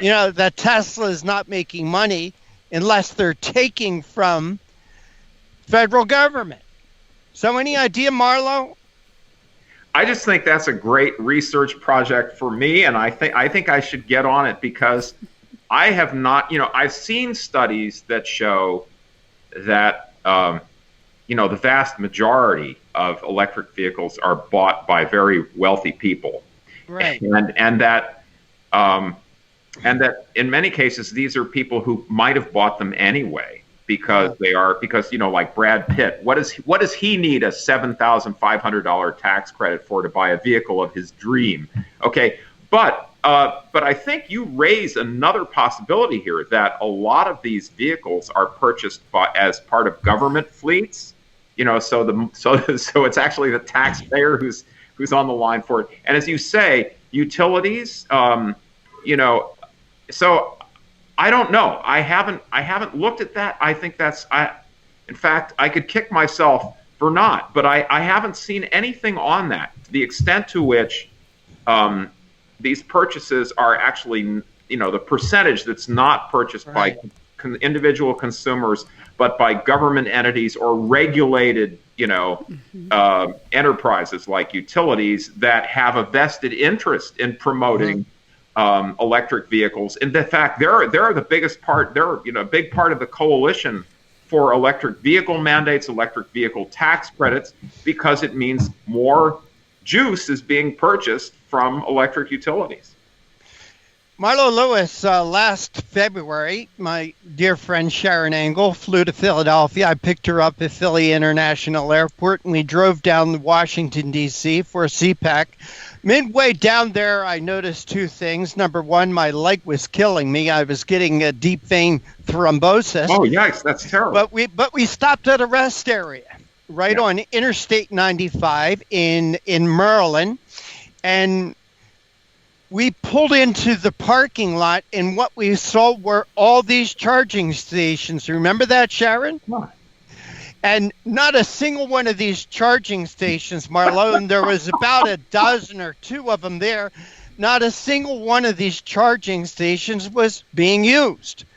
And lo and behold, my wife and I made a trip down to Washington a couple of weeks ago. And we pulled into the same rest area, and there was one vehicle at these charging stations. So it's like two things. The infrastructure for charging, where is it at, other than at the rest stop on 95 in Maryland? I mean, where's the infrastructure to support charging an electric vehicle? It's non-existent. Well, yeah, it's very few and far between, and of course they'll complain that this is a chicken and egg problem. If only there were more charging stations, there would be more electric vehicles, and if there were more electric vehicles, there would be more charging stations. But many industries face the same challenge. But if there's a real market demand for something, then it will be profitable both to build the vehicle and the infrastructure that services the vehicle. There was an Israeli company that called A Better Place that basically they had a business plan. This is several years ago now, maybe 2014, 2015. They decided that Israel was the ideal market for an electric vehicle that was combined with a series of fast charging stations, because the country is pretty compact. You can drive from one end to the other. About the size of New Jersey, yeah. In less than a day. And basically there are just urban centers with not much in between. A whole lot of desert in between. Right. For sure. So and then the other thing was they thought, well, and this is a way that the Israelis, they have a patriotic motive to show that they're independent of oil, and the thing flopped. It just flopped. And everybody thought, well, if it can work anywhere here. In fact, this company, A Better Place, thought that this would be like a demonstration of the economic viability of it. If it can work here, we can replicate it everywhere. But I mean, when people are on the go, they want to fill up within a minute or two. I mean, I know that when I'm on the road, I basically want to just put the pump in and then run into the little convenience center and get myself my Diet Coke so I'm alert at the wheel, come back and go. But even I think the most advanced of these charging stations, it takes 15 minutes, and most of them, I think, the industrial grade ones take a half an hour. And if you have one in your home, I mean, those usually you have to let them sit overnight, to charge up the battery. So Marlo Lewis, we got to run, but we want to thank you so much for joining us here on Conservative Commandos. Marlo, please tell our audience how they could read your article and follow your work and the work of the Competitive Enterprise Institute. Well, thank you so much. Go to our website, cei.org, and you'll see I have a blog post up today, and if you click on my name, you'll find all my blog posts, all my op-eds, all my regulatory comment letters and studies. I have a study that came out just 2 weeks ago that I think you folks will be interested in. It's called A Citizen's Guide to Climate Change. I love that. Love that idea. It's still research and thinking over many years into a short space. Marlo Lewis, Competitive Enterprise Institute. Always great speaking with you. Thank you for taking your time with us today. I really appreciate being with you. And this is the Conservative Commandos radio show with Sharron Angle and yours truly, Rick Trader. On the other side, we're going to be speaking with Tyler O'Neill. He's a senior editor at PJ Media. And we're going to be talking about 6 things we learned from the unsealed Jeffrey Epstein indictment. Don't go away. We'll be right back with our next guest. I saw voter fraud with my own eyes. Now, people say, why didn't you report it to the authorities? Well, they were the ones doing it. Elkins goes to vote for merit. The integrity of one man, one vote doesn't apply at the Texas state legislature. There is no way to know if your representatives are voting for themselves. Hartman, a Republican, reaches back to vote for Democrat Oliveira.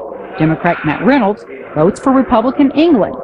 2 out of 3 voters nationwide believe that voter fraud is a serious problem in the U.S. today. The process is rigged. Both sides of the aisle are guilty. Florida now has to tell the Department of Justice whether the state will comply with DOJ's demand to stop purging thousands of people from its voter rolls. We have the sloppiest election system of any industrialized democracy. Philadelphia flagged 50,000 duplicate registrations, so just think how many more slipped through. It's almost impossible to detect.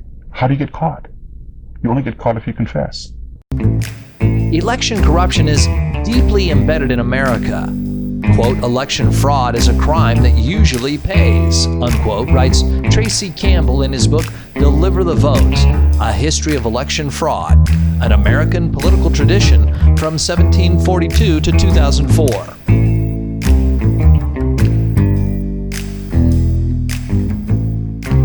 In 1742, the first Prime Minister of Britain in the American colonies, Robert Walpole, was forced to resign. We have a right not to have our vote canceled out by someone who shouldn't be voting, someone who's an illegal alien, someone who's a felon not eligible to vote, someone who doesn't exist. If they vote, they cancel your vote out as much as if you're prevented from voting.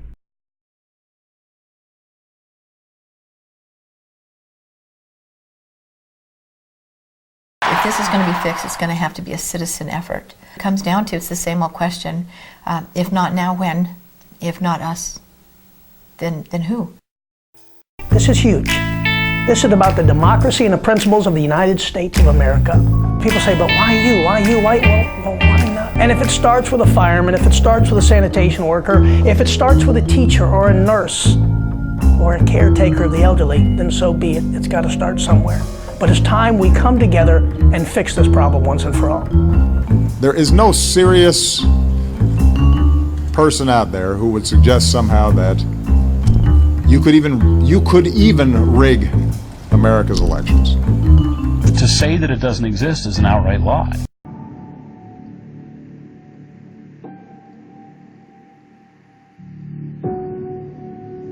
Serious allegations of voter fraud, the claims raising questions about the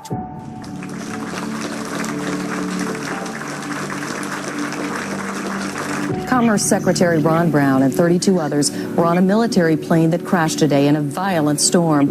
There are no known survivors at this time. The U.S. Army was funded by the evil entity. I saw voter fraud with my own eyes. To say that it doesn't exist is an outright lie. The process is rigged.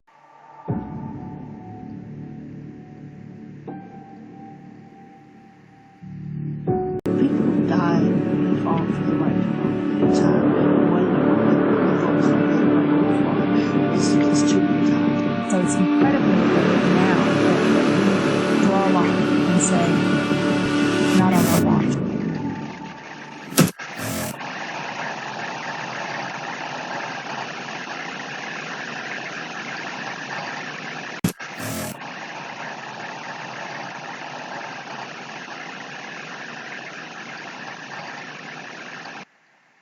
From the East Coast to the West Coast and around the world on Al Gore's amazing internet, this is the Conservative Commandos radio show with Sharron Angle and yours truly, Rick Trader. And Sharron, our next guest is with us. Please introduce him.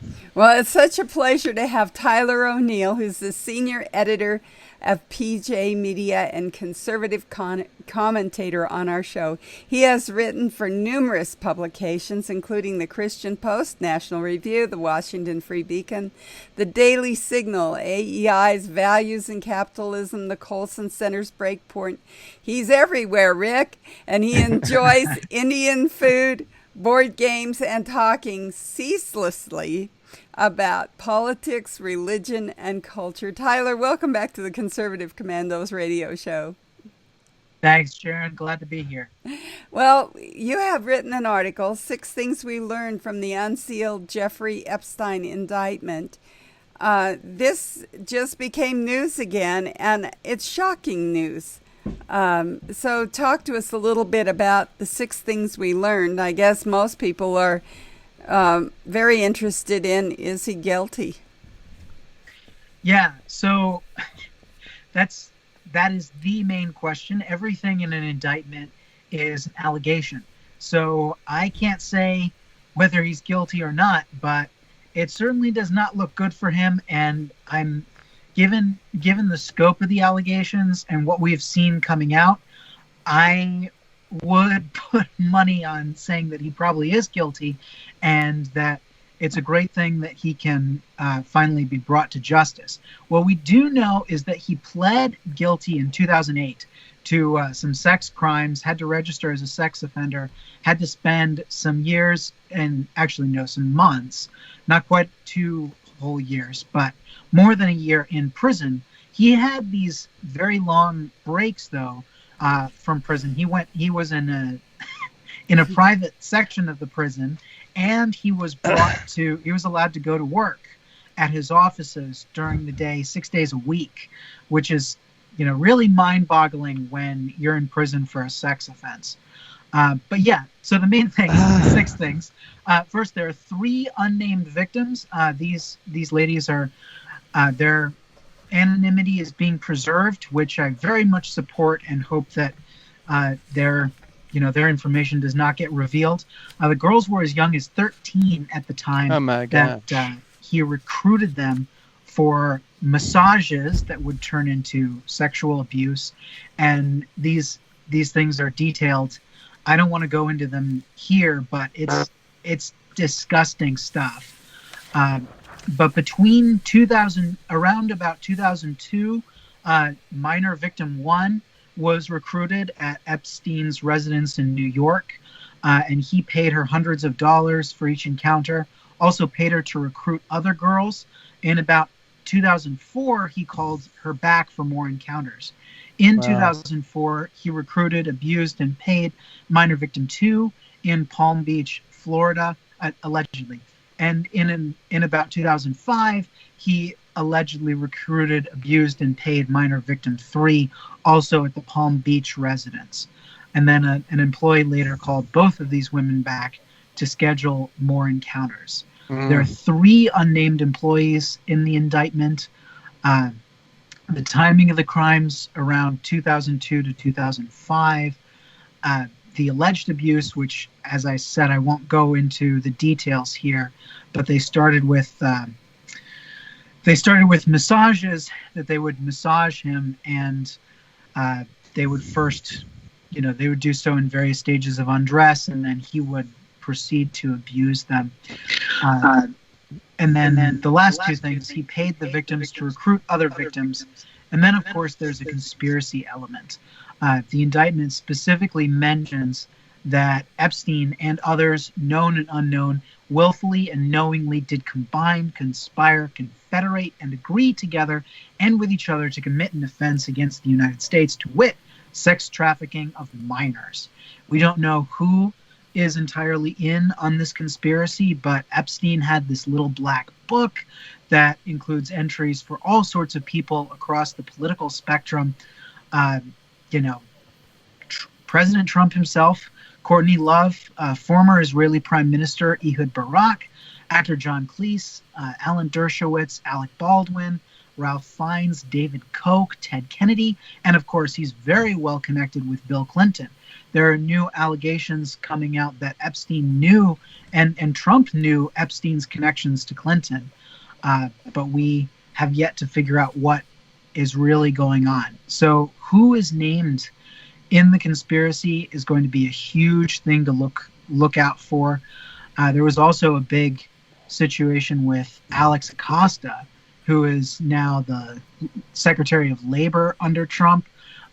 He was involved in the Epstein deal in 2008, and Democrats are demanding his resignation before we fully know everything that happened. But the problem is there is a lot of very bad things it looks like he might be involved in.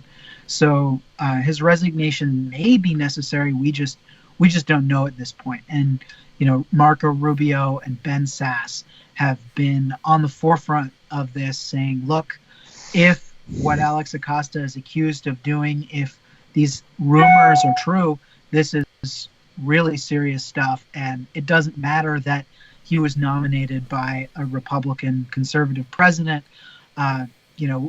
We have to be willing and open to seeing where things go. So, yeah. Sorry, I went on. Well, no.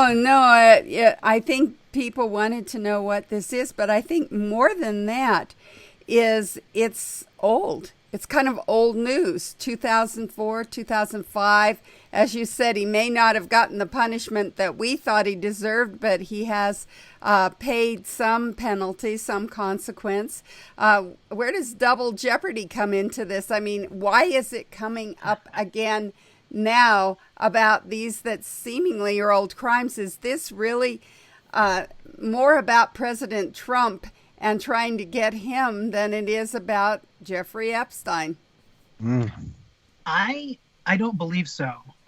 There are some ways in which the Democrat demands for Acosta to resign are clearly, I think, an attack on Trump, trying to ensnare him in this. But what we see, so the short answer is the case in 2008 that was settled in a plea deal actually was brought in the Southern District of Florida. So it involved the Palm Beach residents. And this case is being brought in the Southern District of New York. It's not double jeopardy also because new evidence has come out of further crimes that Epstein is accused of perpetrating. And there's this conspiracy element. What we have is new evidence in a new jurisdiction and a more hefty federal involvement in the case. So in short, it's not a double jeopardy situation. Although I'm sure I'm sure Epstein might try to make a case like that to defend himself. I don't think it would stand. So we don't have a reformed criminal here. We have someone who beat the rap and he thought he could just get away with it some more. And that's really what we're looking at. Because when I first saw this, that in his black book, he had all of these politicians, including Donald Trump, I thought, okay, here we go again. I know that they've been harassing the president on many levels, and this just sounded like more of the same. But I think you're clarifying that for us. So I guess I want you to continue to bring clarity. Will these folks in the black book, are they guilty as well? Isn't that the big question? Yeah. The short answer is no. First off, because nobody has been found guilty in the case. Also because we don't know who is involved, and because the black book has these interesting circles. The guy he actually worked for Epstein and circled the names and then sent the black book to investigators, thinking, hey, let's reopen the case. And I think it might be one of the evidentiary dumps that led to this second case. But what we don't know, and of course Epstein had such a huge Rolodex, it's not likely or really even possible that everybody in the Black Book was involved in these crimes. However, it's possible that a large section of them are, and things are not looking very good for William Jefferson Clinton at this point in the discussion. Now, mostly what we have on him are rumors, but given Clinton's history, given what Epstein's accused of, and given the connections between the two of them, it would surprise me a lot less if Clinton was involved than if Donald Trump was involved. I'll put it that way.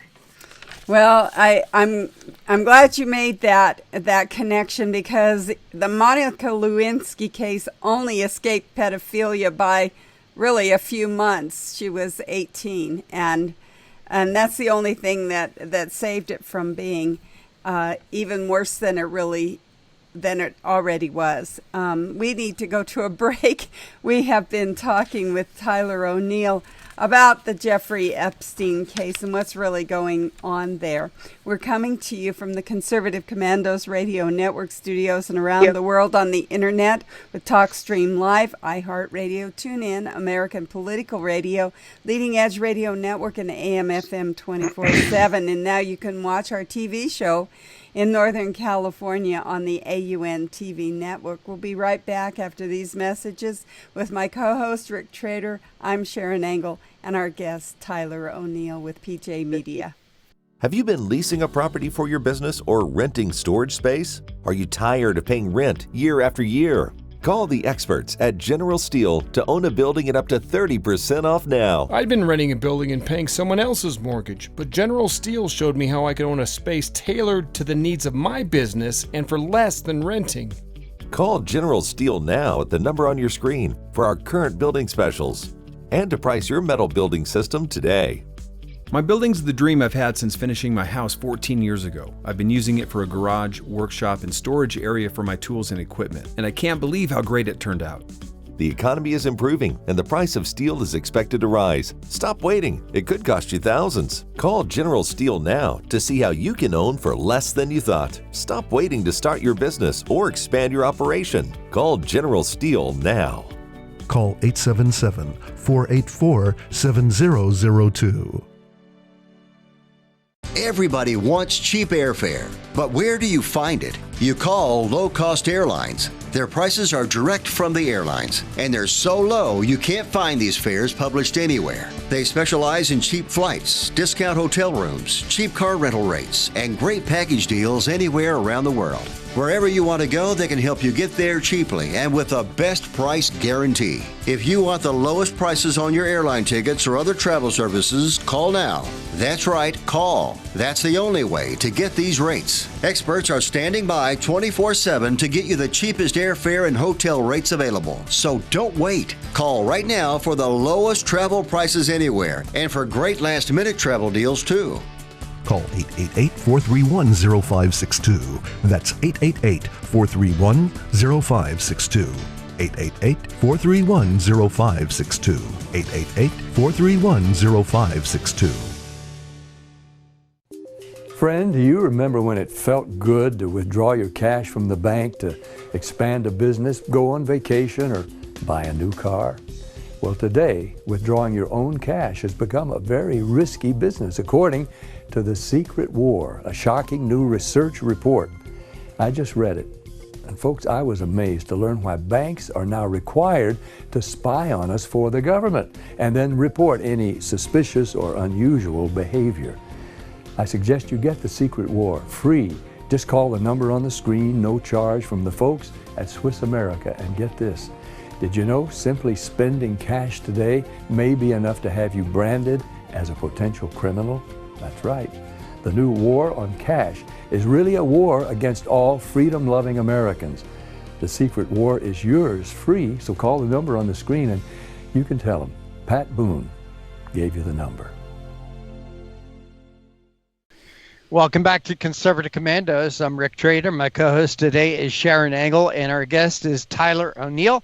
Tyler is a senior editor at PJ Media, and we're discussing 8 things we learned from the unsealed Jeffrey Epstein indictment. Tyler, thank you for holding through that break. We appreciate your time. Epstein, I say tomato, you say tomato. Everybody knows who we are talking about. It's amazingly, this story has taken over the airwaves of the country. I'm very intrigued about the people that are on this little black book. Some very interesting characters in here, as you mentioned. Donald Trump's allegedly on it. Courtney Love. That one kind of confuses me. Courtney Love, former Israeli Prime Minister Ehud Barak, John Cleese, wow, Alan Dershowitz, Alec Baldwin, Ted Kennedy. I mean, it's really interesting. And this black book, and you have in your article, you mentioned this one individual, Alfredo Rodriguez. Tell us the connection with the Black Book and Alfredo, if you would, Tyler. Yeah, so, Alfredo Rodriguez, he was Epstein's former house manager, and he was the one who tried to sell the Black Book in 2009, thinking to reopen the case, and he circled about 50 of the entries. It's still not clear what the circles mean. Ironically, he himself got caught up in some legal trouble after selling this book and spent the last few years of his life in prison, from what I've read. So very fascinating stuff. For what? Any idea what he was in prison for? Yeah, let me pull that. Yeah, he described the address book as the Holy Grail or the Golden Nugget to unraveling the child sex network. You know, Tyler, one of the things that jumps out at me, and maybe you can accuse me sometimes of thinking too far outside the box, the date of 2009. He tried to sell the book in 2009. Would it be ridiculous of me to try to make a connection between this book and the Obama administration in any way?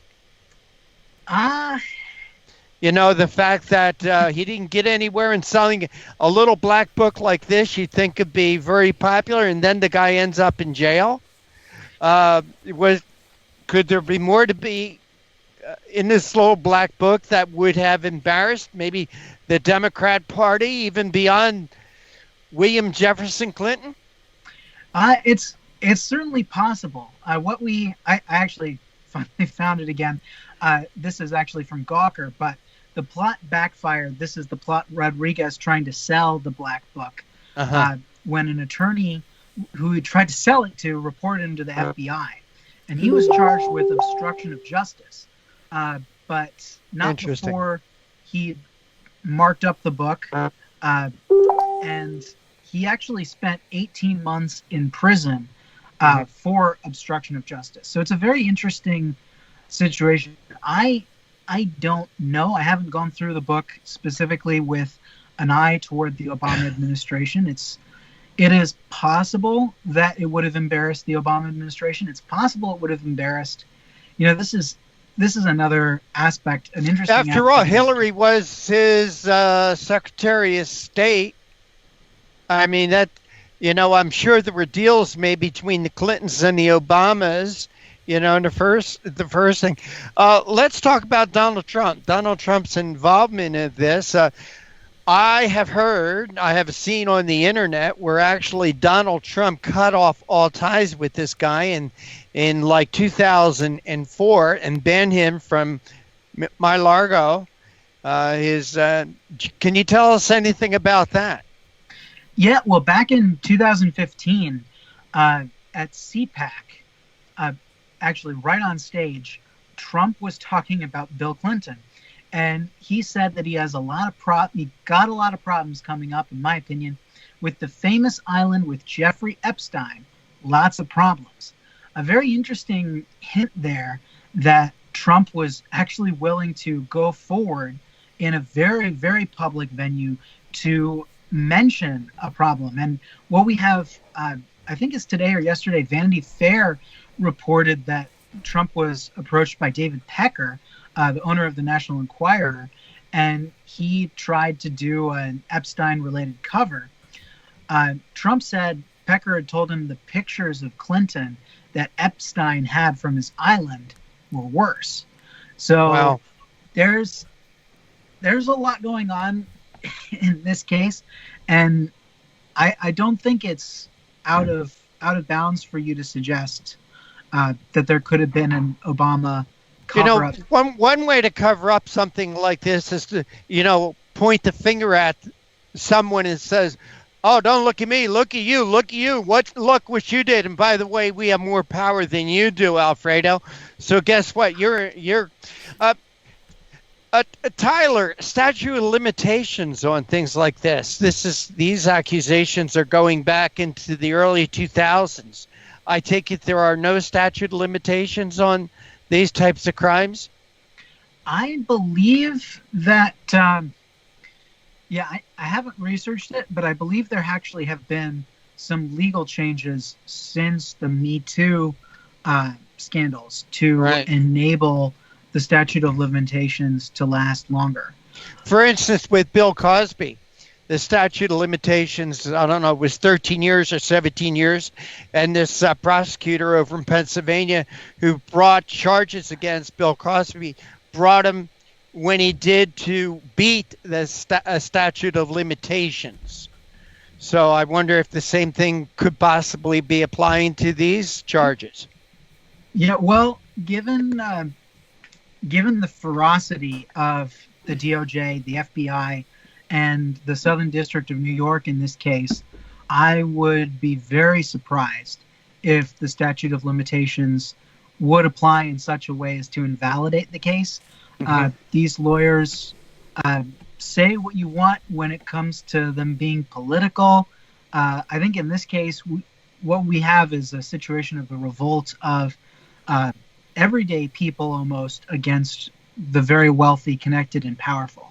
What a lot of people have been talking about in this case is not necessarily one political side over the other, but kind of a class situation where Epstein thought he could get away with it because he was connected to so many powerful people. And of course, that probably is on both the right and the left. Yeah. It seems like Trump has distanced himself, which was wise of him. But Tyler, I hate to interrupt you because we're governed by time here. Another question: co-conspirators. Have you heard anything about possible co-conspirators other than the people that are in this black book? I mean, I'm sure this guy did not do it all by himself. I'm sure he had help from other people. We know that from the witnesses, from the alleged victims. They said that there were these 3 employees who are definitely included in that. But I keep going back to the black book because it's huge. Like, one of the things, I have a sampling of the names in my article, but if you actually look at it, it's got, I want to say, upwards of 1,000 names. And you only put 10 or 12 in your article. Again, the name that jumps out at me is Courtney Love. I know, right? I mean, we're talking about a female here. Isn't Courtney Love a female? I don't know. What a world. What a world. Tyler O'Neill, senior editor at PJ Media. We always enjoy having you as a guest. And please tell our audience how they could follow your work and read your articles and keep up what you guys at PJ Media do. Yeah, so we're on pjmedia.com. You can follow me on Twitter at Tyler, the numeral 2 O'Neill. That's because my initials are TWO. Got into a few storms there today with AOC. She said that patriarchy has no gender. So there's a lot of I love her. We love her. happening. We love her because she gives us so much material here on Conservative Commandos. We have every day we bring her up, I don't know what we would talk about without her. Hey, Tyler, we got to run. But again, thank you so much for joining us. Take care and God bless. And this is the Conservative Commandos radio show. Don't go away. Sharon and I will be back with more right after this break. AM/FM 24/7 Roku channel broadcasts all of our shows on demand. To ensure reliability, we store and stream our content on the same servers as Netflix and Amazon. Our Roku channel is free to use, and anyone owning one of the more than 10 million Roku devices can watch our channel at no cost whatsoever. If you have a television show or are thinking about producing a show, you can be a part of AM/FM 24/7's Roku channel. Watch our great shows on your Roku device. It's free and more reliable than cable TV. Are you stuck with a timeshare? Did you attend the presentation and were seduced and enticed into buying that great vacation and investment? Now you're in the terrible position of trying to figure out a way to get out of that mess. You're not alone. For over 15 years, BuyYourTimeshare.com has been helping people like yourself get out of timeshare ownership. The fact is there is no resale market. Unscrupulous telemarketers call you and say they have buyers waiting, and the next thing that happens is you give them hundreds of dollars for an ad, and you'll never hear from them again. Another fact is that an identical timeshare to yours is being offered on eBay for $1, and no one is buying it. If you want out of your timeshare, I urge you to go to BuyYourTimeshare.com or call them at 877-94-HELP-ME. That number again is 877-94-HELP-ME. BuyYourTimeshare.com. That's BuyYourTimeshare.com. 877-94-HELP-ME. Dish TV is better than cable TV. Here's why. Dish has the nation's lowest TV price, along with an award-winning DVR that can skip commercials, record 8 shows at once, and get access to thousands of movies at your fingertips. Cable simply can't even compare. So the smart choice is to cut the cable and get Dish. Plus, you get all these great TV features, free HD DVR upgrade, free installation, and free movie channels. Say goodbye to cable and get more with Dish TV. 877-290-7764, 877-290-7764. As an added bonus, you can switch to Dish now and receive a $50 Visa gift card. So call now and get Dish TV. Call 877-290-7764, 877-290-7764. That's 877-290-7764. Limited time offer, 24-month commitment and credit qualification required. Cancellation fee, monthly equipment fees, and other restrictions apply. Promotion can change at any time. Have you been leasing a property for your business or renting storage space? Are you tired of paying rent year after year? Call the experts at General Steel to own a building at up to 30% off now. I'd been renting a building and paying someone else's mortgage, but General Steel showed me how I could own a space tailored to the needs of my business and for less than renting. Call General Steel now at the number on your screen for our current building specials and to price your metal building system today. My building's the dream I've had since finishing my house 14 years ago. I've been using it for a garage, workshop, and storage area for my tools and equipment, and I can't believe how great it turned out. The economy is improving and the price of steel is expected to rise. Stop waiting. It could cost you thousands. Call General Steel now to see how you can own for less than you thought. Stop waiting to start your business or expand your operation. Call General Steel now. Call 877-484-7002. Everybody wants cheap airfare, but where do you find it? You call low-cost airlines. Their prices are direct from the airlines, and they're so low you can't find these fares published anywhere. They specialize in cheap flights, discount hotel rooms, cheap car rental rates, and great package deals anywhere around the world. Wherever you want to go, they can help you get there cheaply and with a best price guarantee. If you want the lowest prices on your airline tickets or other travel services, call now. That's right, call. That's the only way to get these rates. Experts are standing by 24/7 to get you the cheapest airfare and hotel rates available. So don't wait. Call right now for the lowest travel prices anywhere and for great last-minute travel deals too. Call 888-431-0562. That's 888-431-0562. 888-431-0562. 888-431-0562. Well, once again, Sharon, that just about wraps it up for today. We've had a terrific show, some terrific guests. Yes, we have, and I want to thank those guests. I want to thank Tammy McCutcheon, who's the Vice President and Managing Director there at Strategic Solutions, and just for filling us in once more on why we don't need minimum wage. Our good friend Marlo Lewis, Jr., who's a senior fellow at the Competitive Enterprise Institute, talking with us about climate change and how really Americans don't care. They believe it's false, just like we do here on Conservative Commando's radio show, where, as you always say, climate change is real, but we've been having it for centuries. Get over it. And, hundreds of thousands of years. Yeah. And then our last guest, Tyler O'Neill with PJ Media, talking about this new dust up with Jeffrey Epstein and just what's going on there. Pretty disgusting stuff. Sharon, how can people keep track of you? Well, of course, they can just go to SharonAngle.com. SharonAngle.com. All right, that's it. For now, we are out of time. We got to run. We got to go. Take care. God bless. We'll see you tomorrow on TV and on radio.